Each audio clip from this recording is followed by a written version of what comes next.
This is Frog Valley Tropical Fruit Farm, and I'm busy hacking and chopping, dropping, and I tried to watch a video by Elaine Ingham, and she started in on her aerobic compost is better than anaerobic compost spiel, which is totally untrue.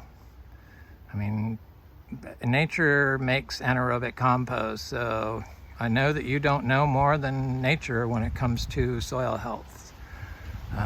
You need to have the anaerobic compost. All those things that you try to kill with your heat, you know, the plant pathogens and stuff, you need to leave it alone and let the biology balance itself from the stressors of the environment, which will the antagonists to the pathogenic biology you're trying to kill won't be expressed in a controlled compost, a controlled disturbed compost. You need that so that the antagonistic microbes develop that will kill those. Because if you don't have any stressors, you're not going to get the full potential of your microbiology in your soil.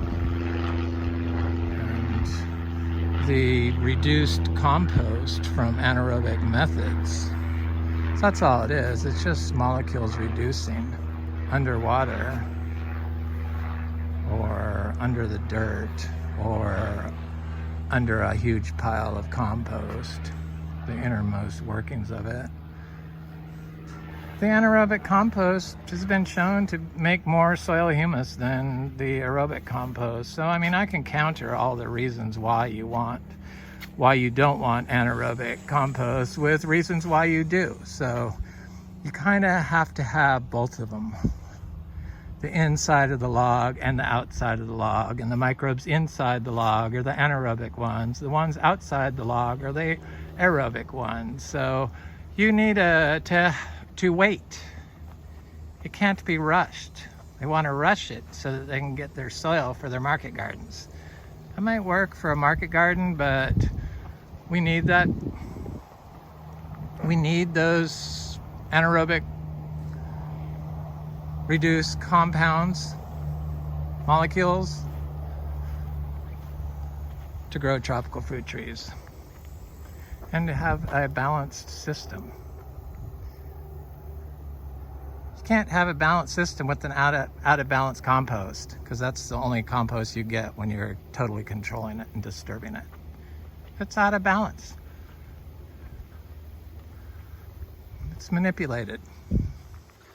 Anyway, I just want to talk a little bit about that. So I'm doing all this freaking trimming and stuff, and people don't think I do any chop and drop, but I do. I do chop and drop. I'm doing the hedge around the pool. It was way out of control. I had like 400 orchids planted in it, you know, inside there, different types. And I could never see them because all these vines would grow over it, and it just got to be pretty much an eyesore. It's a plant that I didn't plant. It was the hedge that was around the pool when we moved here. The pool was here. It's a pool that we redid the inside, and it has a screen on it. You have to have a screen in Vero Beach. You have to in a pool. It's impossible not to, unless you're like poisoning everything. You don't probably want to breathe that air where you don't have any of those little bugs, because they have these like tiny little no-see-ums, and they're like really bad here in Vero Beach. So you kind of have to have it for a pool, unless you want to swallow a bunch of those or a bunch of insecticides, which probably wouldn't be a good idea. It's raw organic. We have a lot of those things. And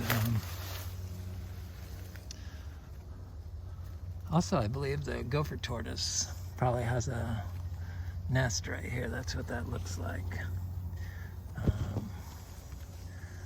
It's the high ground. It's around the pool. And so I just have been trying to lower this hedge, and then I just drop this stuff right on the ground.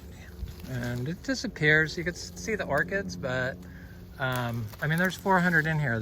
When they're in bloom, you should be able to see them, and they bloom kind of all year now, so it's not really a good thing to display orchids on. They grow well on it. I was hoping they'd kill that freaking hedge, but they hadn't.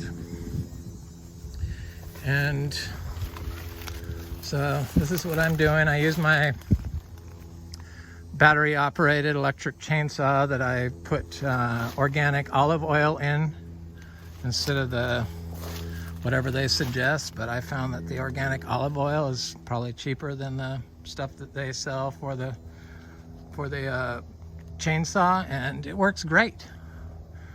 And it's non-toxic. I know I can use it as an input if I wanted, so it's not a problem. But these are these orchids, and this probably would have had lots of huge flowers on it, but I got chopped off, so they'll be short flowers. And there's different types of orchids in here. There's air plants in here. There's a beautiful air plant over here I saw that I didn't want to kill. It was a giant one. I used to collect air plants and ripsalis in San Diego years ago. So when I moved to Florida, to this property, and saw that there's all these different air plants growing here, I just shoved my little air plant collection that I still had into the bushes. Florida's really amazing. This is that chocolate scented, I can smell it, chocolate scented orchid. I think I broke it, cut it. Part of it's still there. There's another one right there. Where's the orchid? It's down there. Anyway, it was great for doing orchids, but those vines, like I showed you from the other side, they just cover everything. Mockingbirds nest in it, and it was like 20 feet tall. So because of stuff like this, you permaculture people and you younger people understand the need to do this. But the people with the money that could afford this property they're like the older people, and they think this is unmanicured. So they don't understand that this is needed. You have to return all the carbon back to the soil. And it disappears quickly. It's like gone, like quick. You won't even be able to see this. So if somebody does come and look at it, at least that's tacked back. You can see our palm trees. I got heliconia planted in here. I want to put, I've been started now that I have it chopped back, some brugmansia, the cuttings, and I'm going to put some more heliconias, and these should fill in now that it's getting more sun. And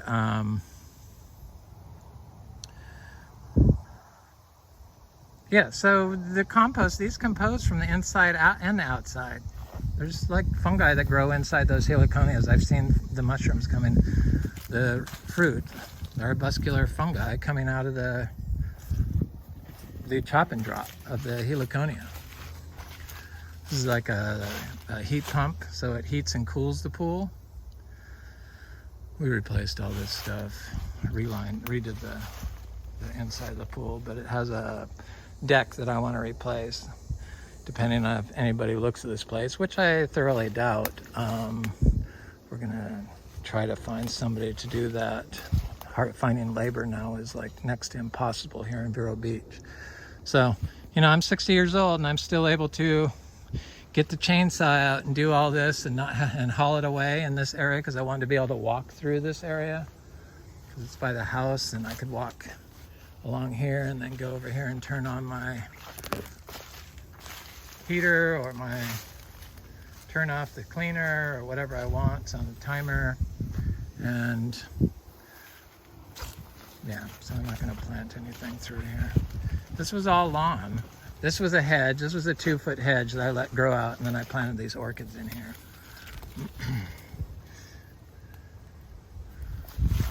And this is what happens after like 2 months. These vines cover everything and you can't see anything. So I need to put passion vine on there to outcompete those vines, and maybe some dragon fruit in there and some brugmansias, and plant some more heliconias. Maybe some more palm trees. I love palm trees. There's orchid bees. I love them. See if I can catch it. They don't like to be seen, but there she is. So many different types of bees around here that it's truly amazing.